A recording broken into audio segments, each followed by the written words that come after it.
Bonjour à toutes et à tous, bienvenue dans ce nouveau talk show, un talk show que l'on va dédier expressément à tous les micro-entrepreneurs. Vous savez le nom qu'on utilisait auparavant, auto-entrepreneur.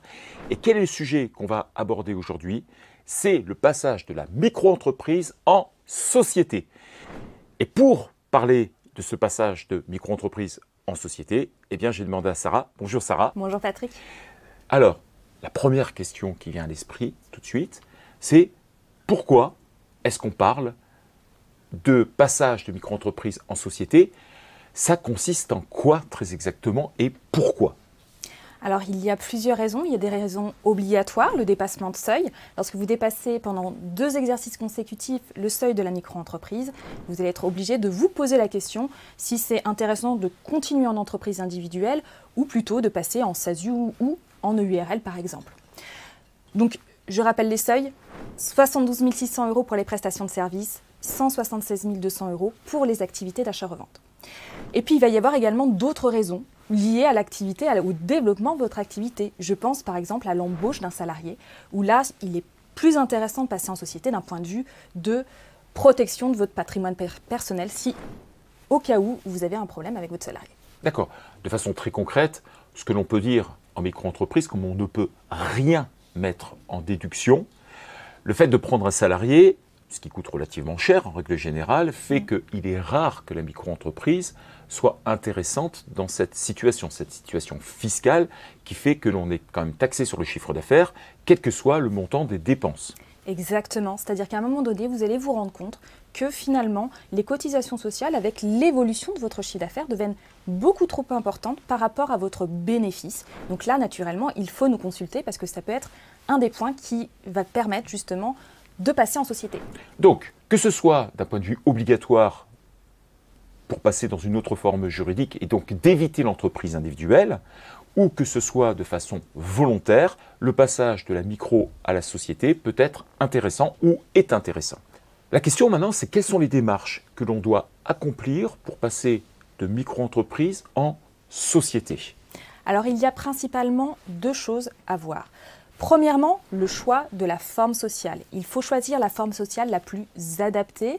Alors, bien sûr, en général, on a 2 formes qui vont s'offrir à vous, soit l'EURL, soit la SASU. Donc là, ça va dépendre un petit peu déjà de votre activité et deuxièmement, de votre situation personnelle. Il faudra faire le bon choix. Il y a aussi un autre élément que beaucoup oublient, c'est le transfert de clientèle. Alors là, je vais vous expliquer un petit peu ce que c'est que ce transfert de clientèle.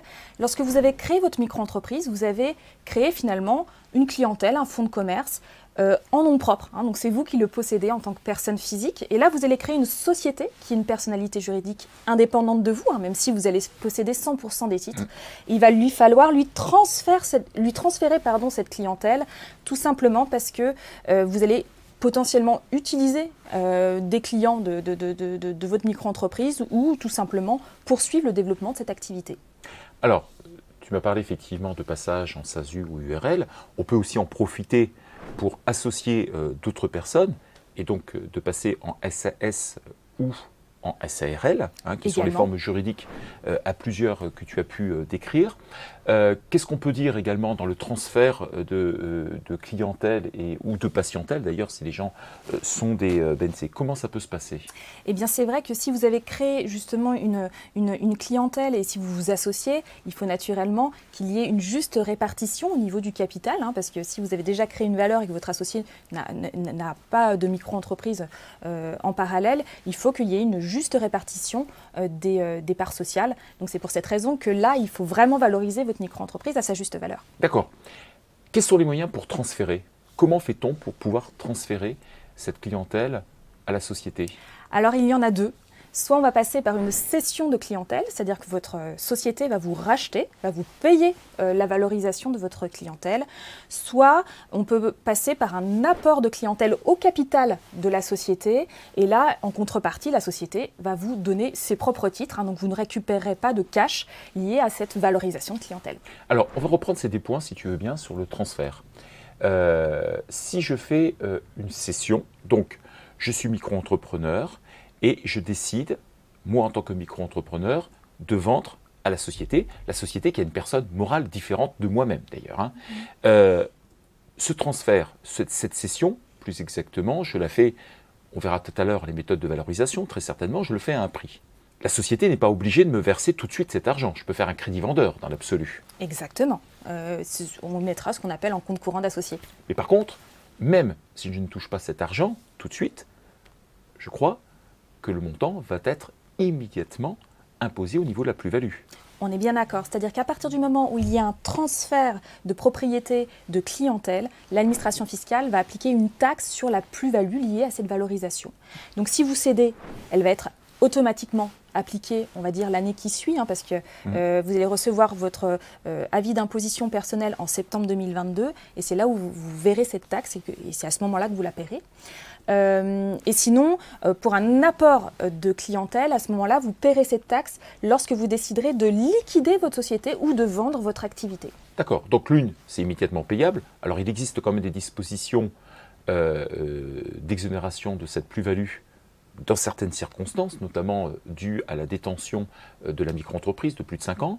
Et ce que tu es en train de me dire, c'est que dans le cas d'un apport, on payera quoi qu'il arrive, mais peut-être que ce paiement se fera au bout d'1 an, 10 ans ou 99 ans, dans l'absolu. On est bien d'accord. Voilà, donc c'est quelque chose qui fait que ça reporte de question presque de façon infinie la plus-value à payer. Exactement.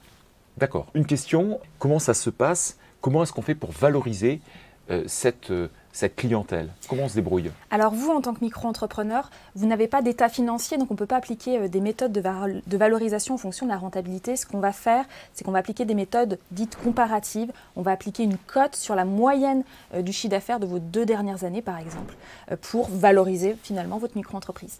D'accord, super. Et est-ce qu'il y a uniquement que la clientèle à transférer? Est-ce qu'on ne peut pas transférer autre chose? Alors, bien sûr, il y a d'autres éléments à transférer. Je pense au matériel professionnel, par exemple. Ou si vous êtes dans une activité d'achat-revente, le stock. Il faut penser aussi à le transférer à ce moment-là. Donc, tout le matériel, toutes les immobilisations que l'on a pu avoir, on peut le céder à la société ou l'apporter tout au moins. Exactement. OK.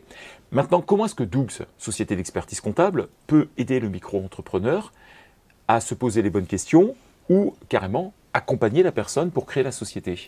Alors moi, ce que je vous conseille, c'est d'anticiper. Il faut anticiper justement votre passage en société. Donc il faut nous consulter le plus rapidement possible lorsque vous voyez que votre activité augmente pour qu'on puisse justement optimiser ce passage en société. Donc, quelle que soit la méthode préconisée, c'est nous qui allons justement aider le micro-entrepreneur. On va l'aider aussi dans le choix SASU, SAS, EURL, SARL ou autre, dans l'absolu. Et on accompagne complètement la personne. Exactement, vous êtes accompagné du début à la fin sur le choix de la forme, jusqu'au transfert de votre clientèle. Merci Sarah pour ces explications. Merci à vous tous et à toutes pour avoir suivi ce talk show. Ce que je vous propose, et pour pouvoir vous accompagner encore plus efficacement, c'est d'aller dans la description de la vidéo sur YouTube et vous aurez la possibilité effectivement d'avoir une offre spécifique à ce passage de micro-entreprise en société. Merci à toutes et à tous et à très vite. Au revoir.